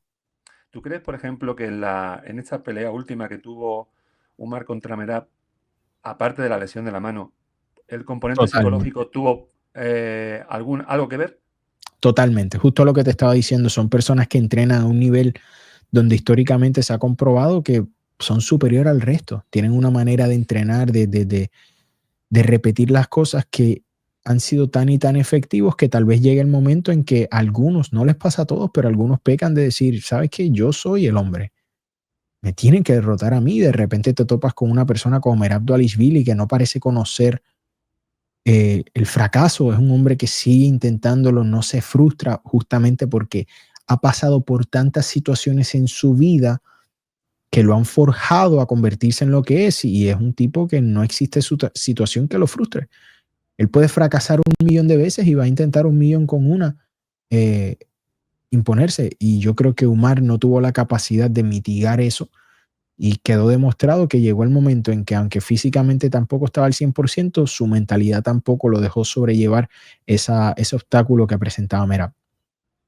Porque igual también el hecho de no confesarle a su entrenador que tenía ese problema físico pudiera tener que ver con el aspecto psicológico en el sentido de decir cómo lo voy a defraudar, cómo lo voy a, Exacto. cómo voy a Va a decir que ahora pensar que mismo soy un estoy. debilucho. Sí, sí. Entonces, sí, es verdad. Yo también, hombre, obviamente estoy muy de acuerdo con que el aspecto psicológico es fundamental porque además, pues, bueno, habiendo hecho mi máster de psicología deportiva y habiendo trabajado también en el área con equipos de baloncesto, pues sí, es una cuestión que es muy importante. Mira, Ujú. pregunta Isabel Castillo. Hace varias preguntas, las podemos casi fusionar porque habla un poco del ámbito físico, del bienestar físico del deportista, como que qué impacto tiene el deporte de combate en el bienestar físico y mental de los competidores. Obviamente es uno de los deportes con mayor impacto, sobre todo a nivel físico. Dice también qué impacto tiene o puede tener, fíjate que esto es un poco a colación de lo que estábamos hablando, ¿no? La comunicación efectiva entre los entrenadores y los atletas durante la competición. ¿Qué estrategias pueden emplear los atletas para superar a oponentes con estilos de combate diferentes? ¿Y qué importancia crees que tiene el respeto y la disciplina característicos de las artes marciales? Las artes marciales mixtas, al igual que el boxeo, el Muay Thai, kickboxing, tienen una diferencia a muchos de los deportes y es que sí tienen un costo muy alto a pagar a largo plazo. Depende de la carrera que tengas, cuán longeva sea y el castigo que recibas, van a existir remanentes a largo plazo. Yo soy un fiel propulsor de que sean compensados de la mejor manera posible, justamente porque entiendo esto a cabalidad. Yo he pasado de ver a peleadores que estaban a plenitud y de repente ahora se les entiende muy poco lo que dicen, porque su capacidad cognitiva ha decaído de una manera significativa. No se puede tapar el sol con un dedo. ¿Es inevitable? Lo es. No existe persona, yo no veo un momento en la historia en el que se pueda erradicar esto. Históricamente, una de las cosas que más se ha repetido en la historia humana es que nos gusta pelear, nos gusta competir, nos gusta probar quién es más fuerte y más duro. Por lo cual yo acepto esto con la realidad de que es parte natural del espacio y es un precio a pagar. Los atletas lo entienden y pues ellos toman la decisión cuando deciden competir a nivel profesional de pagar el precio a largo plazo, depende de las carreras que tengan. Muchos de ellos se saben retirar a tiempo y salvaguardan sus capacidades cognitivas de manera muy positiva, mientras que otros no saben decir adiós y terminamos viendo que sus caminos se caen, ¿no? A lo largo del proceso. Para mí eso es una de las partes más oscuras, llamémosle, del deporte, pero es una realidad de los deportes de combate. En cuanto a la comunicación del coach y el pupilo, llamémosle, es vital. Esto es un deporte muy solitario, pero un deporte muy de equipo. Y por hacer una comparación, hoy por hoy, con un deporte que está muy, me sigue gustando decirle deporte, ¿no? Creo que es un deporte, no estoy seguro. El F1, ¿no? Las competencias de carros, ¿no? Entonces, quien está manejando y conduciendo el carro es el piloto. Sin embargo, tiene un equipo en sus audífonos ayudándolo constantemente en cuanto a las direcciones, las curvas, qué debe hacer, qué no debe hacer. Las decisiones se toman en equipo y hay una cantidad de decisiones que también se toman a nivel individual. Entonces yo creo que la comunicación es clave. Una mala esquina puede ayudarte a ganar un título mundial como puede hacerte perderlo. Y hemos visto ambas cosas, tanto en la jaula como en el cuadrilátero. Y para mí es vital, lo mencioné justamente con la situación de Umar y Khabib. Umar no le comunica a su coach que tiene una mano rota desde el segundo asalto. El coach está pidiéndole una serie de cosas que él sabe que puede hacer, desconociendo que físicamente no está al 100%. Si tu coach sabe que tú no estás al 100%, conoce tus limitaciones, conoce tus fortalezas y puede adaptar el plan a la situación. Pero tienes que comunicarlo. Tiene que existir esa confianza. Tienes que ser capaz de ser vulnerable con tu coach para que ellos, dentro del momento y el espacio en el que te puedan guiar, lo hagan de la manera más efectiva. No significa que siempre te van a salvar el combate o la pelea o la vida, pero en muchas ocasiones puede ser el caso. Tal vez Khabib le decía, oye, sin una mano no vamos a poder hacer striking, vamos a optar por derribarlo, pero vamos a tratar un método diferente. Tal vez un método que en otras ocasiones no hubiesen funcionado, pero considerando la situación no tienen de otra. Entonces la situación y la comunicación entre ellos me parece muy clave, entre coach y el atleta. ¿Cuál fue la última pregunta? Estoy tratando de mantenerlas todas, pero se me Sí, fueron las la últimas. última sería, pues, ¿qué estrategias emplean los atletas para superar a oponentes con estilos de combate diferentes? Claro, yo pienso que también depende de qué estilo maneja cada uno. Exacto. Volvemos. Entender las fortalezas es vital. Y esto es ya como atleta. ¿Dónde brillas y dónde no brillas? Tener un buen equipo que sea honesto contigo. A todos nos ha pasado que creemos que somos muy buenos en algo y para después darnos cuenta que no es el caso. Y a veces es porque nosotros somos capaces de autocriticarnos y darnos cuenta, y hay ocasiones donde hace falta una intervención de un tercero que te diga, hermano, tú no deberías cantar, tú cantas feo. Tal vez lo tuyo es solamente tocar el piano, pero dejar que otra persona interprete. ¿No lo has considerado? Y hay realidades que son muy difíciles de aceptar. Y en el mundo del deporte es mucho más complicado porque hay un ego de por medio, más cuando tú eres un profesional a nivel amateur, pues normal, ¿no? Pero cuando tú eres el campeón del mundo, ¿quién le señala a Ilia Topuria un error? Ilia Topuria hoy por hoy es uno de los mejores del mundo porque se prepara de la manera correcta, pero tiene que existir una persona que señale cuando hace algo mal para que él lo pueda corregir. Entonces, es ese balance de saber escuchar y cuando estás convencido de que ese no es el caso, pues defender tu postura, ¿no? Pero tiene que haber esa confianza. Se ata mucho a lo que pasa entre el coach y el atleta, ¿no? Ser receptivo de ciertas críticas y ser capaz de ser maleable para mejorar, porque lo que no se mejora en el entrenamiento aflorece en los combates, ¿no? ¿Cómo te preparas? Pues tienes que entender dónde brillas tú, dónde brilla tu rival y cómo tú puedes mitigar sus mayores fortalezas y explotar las tuyas sin demostrar tus debilidades. Entonces, tienes que hacer una introspección muy, muy detallada de dónde brillas tú y dónde brilla tu rival. O hay personas que no evalúan a su rival, hay personas que son tan críticos y tan meticulosos con sus propias preparaciones que se sienten que están capacitados para afrontar cualquier tipo y hacen una preparación mucho más completa, mientras que hay ocasiones donde vemos preparaciones más eh, precisas y directas que se acoplan más al estilo del oponente. Todo depende de la escuela de pensamiento de la que vengas y cómo te interpretes tú mismo como atleta. Pues mira, después de estas preguntas de Isabel Castillo, te voy a hacer un par de preguntas de Iván Galera y vamos a acabar con María José Martínez.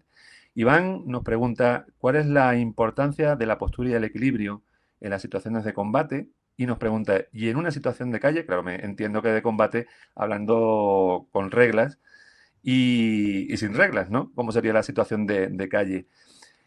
También nos pregunta qué ejercicios son más efectivos para mejorar la velocidad y potencia en estos deportes de combate y cómo se pueden anticipar y contrarrestar los movimientos del oponente durante un combate. Obviamente también depende un poco de la velocidad que tú tengas, ¿no? Claro. Evidentemente. Pero vámonos a esa primera. Importancia de la postura y el equilibrio. Demasiado. El centro gravitacional, tu postura van a determinar si en el momento en que tratan de derribarte o luchar cuerpo a cuerpo van a tener efectividad al hacerlo, ¿no? Tienes que entender eh, cómo tu estatura puede servirte o jugarte en tu contra tus rivales. Y tienes que mantenerlos a distancia porque simplemente tienen unas fortalezas que no vas a poder mitigar de manera tan efectiva. Entonces, todo gira en la preparación. La postura es sumamente importante. La guardia de un peleador puede ser clave en que tenga una gran defensa de derribos a que sea fatal y todo el mundo sea capaz de derribarlo, ¿no? Vemos a peleadores que son estáticos, vemos a peleadores que son, llamémosle de una manera más simple, saltarines, ¿no? Son mucho más móviles, más ágiles, brincan mucho más. Entonces todo eso va a jugar y todo va a depender de la escuela de la que vengas, ¿no? Hoy por hoy el deporte ya se entrena como artes marciales mixtas, pero en el pasado o eras judoka o eras jiu-jitero o boxeador o kickboxer. Entonces todo eso influía en cómo tú te desempeñabas. Hoy por hoy estamos viendo peleadores que desde muy jóvenes están practicando todos los deportes juntos e integran todo de una manera más efectiva y eficaz.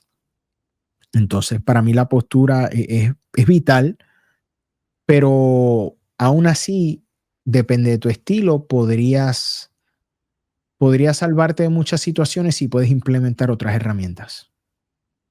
Sí, claro, yo entiendo la postura sobre todo desde el punto de vista de cómo tú controlas tu ubicación en el octógono, ¿no? Correcto.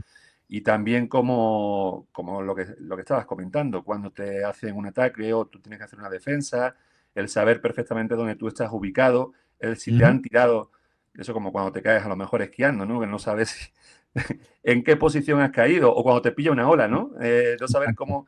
Y cuando te vas a levantar, a lo mejor te estás levantando en la dirección contraria. Sí, sin lugar a dudas es una cuestión fundamental, ¿no? La postura y el Total. equilibrio. Y totalmente. terminando con María José Martínez, la he dejado para el final porque me parecían unas preguntas bastante interesantes, sobre todo para los que somos padres, ¿no? Y es, ¿consideras que es agresivo para el espectador cercano al luchador ver las dos caras de la moneda que puede darse en un combate? Y si los familiares cercanos espectadores, como niños pequeños, ¿qué valores habría que inculcarles para que no sea agresivo ver esa escena o para que no intenten recrearlas? Muy interesante. Y es un tema que puede parecer trivial. Yo creo que ahí es donde viene el nombre, artes marciales mixtas, ¿no? Demostrar que a pesar de que pueda ser una competencia que sea muy ruda y muy agresiva y que en ocasiones se sale de control, al final del día se queda dentro de la competición. Eh, en tiempos recientes hemos visto casos bastante interesantes, ¿no? Israel Adesanya entrenando ahora con Robert Whittaker, a quien enfrentó en 2 ocasiones por un título mundial y en un momento dado eran, llamémosle, enemigos. Y hoy por hoy han demostrado tener una gran relación, incluso han hablado de ella y han dicho que se llevan muy bien, que conectan muy bien. Entonces tenemos que educar sobre lo que es una competición y lo que es un problema real. En, en el 85, no voy a ser tan generoso, en el 85% de las ocasiones es puramente competitivo. Es la manera en la que papá o mamá ponen comida en la mesa porque es la manera más efectiva que ellos saben, es lo que practicaron toda su vida y es su mejor herramienta para traer comida al hogar. Pero hay un 15% donde pues se sale de más allá de lo deportivo y cruza lo personal y entender que esas ocasiones son mínimas y existen. No tratar de anexarlos de la realidad y enseñarle a controlar sus emociones para que no lo traten de recrear de manera errática. Que no crean que porque practicas esto es que vas a andarle pegando a todo el mundo en la calle. Y eso, obviamente, los que han practicado artes marciales mixtas saben que es algo que se inculca, ¿no? Ningún gimnasio, por lo menos en la época en la que yo practicaba, te iba a premiar por tener una pelea en la calle. Al contrario, iban a tratar de identificar qué pasó y si entienden que fue tu culpa, ibas a recibir algún tipo de castigo, porque no es lo que están tratando de inculcar. Entonces, es diferenciarle bueno, cada cual toma la decisión sobre si deberían exponerlo y cuál es la edad perfecta para hacerlo, ¿no? Eso puede ser otro tema trivial. ¿Qué tan jóvenes puede un niño o una niña ir y entender lo que está sucediendo? Yo creo que no hay necesidad que para un niño menor de 8 9 años esté expuesto a ese tipo de cosas, porque es muy difícil entender. Ellos simplemente están viendo a una de las figuras más importantes de su vida encerrado con otra persona pegándose y no hay manera de hacerles entender lo que está sucediendo y que lo puedan entender a ciencia cierta. Entonces es más de exponerlos si ha de hacerse en el momento correcto y no de manera prematura, de forma que cuando lo comiencen a entender mejor, la percepción no sea negativa. Sí, yo pienso igual que tú, sobre todo por lo que acabas de comentar, en lo que coincido plenamente, que es en la consideración que tiene un hijo con respecto a su padre o a su madre, ¿no? Cuando entran mujeres en las peleas, que somos básicamente sus ídolos, ¿no? Claro, Y, hombre, si te ve ganar, a lo mejor la percepción es distinta, pero si te ven perder y te ven en esas los condiciones, a marca un niño, sí, a un niño nunca le va a resultar agradable ver cómo su para padre nada. recibe golpes, ¿no? Entonces, sí es cierto que es una cuestión que hay que manejarla con mucho cuidado. Sí, señor. Pues, Eric, hasta aquí las preguntas de mis alumnos. Te quiero agradecer enormemente la disposición que has tenido para esta colaboración. Claro. Para mí es un orgullo, lo sabes, porque aprendo muchísimo con tus vídeos en cuanto a comunicación en este ámbito en el que yo me siento como un pez fuera del agua. Y ya has visto, incluso me he quedado sin batería. Eso se ve que necesito un enchufe para que no me quede sin luces en Constante. en el peor momento. Y nada, espero que no sea la última vez y que nos podamos ver en más ocasiones y bueno, y seguir en contacto porque me pareces una persona extraordinaria y un gran creador de contenido. Y espero que si en marzo se te ocurre venir por México, pues nos comamos unos tacos y nos tomemos unas chelas. Sí, Claro, sí, ¿no? Y agradecerte a ti, a tus alumnos, por el interés, por la oportunidad de mostrar un lado diferente al que habitualmente la gente conoce. Y espero que lo que haya dicho acá les sirva de algo. Espero haber podido responder sus preguntas de la mejor manera y que tengan un mejor entendimiento del espacio y de las expectativas reales de lo que conlleva ser creador de contenido y las cosas buenas y las cosas no tan buenas que puede tener este espacio. De verdad que agradezco la oportunidad y pueden contar conmigo siempre. Pues muchísimas gracias, Eric. Hasta aquí hemos llegado en el rincón de la 215. Un abrazo. Un abrazo.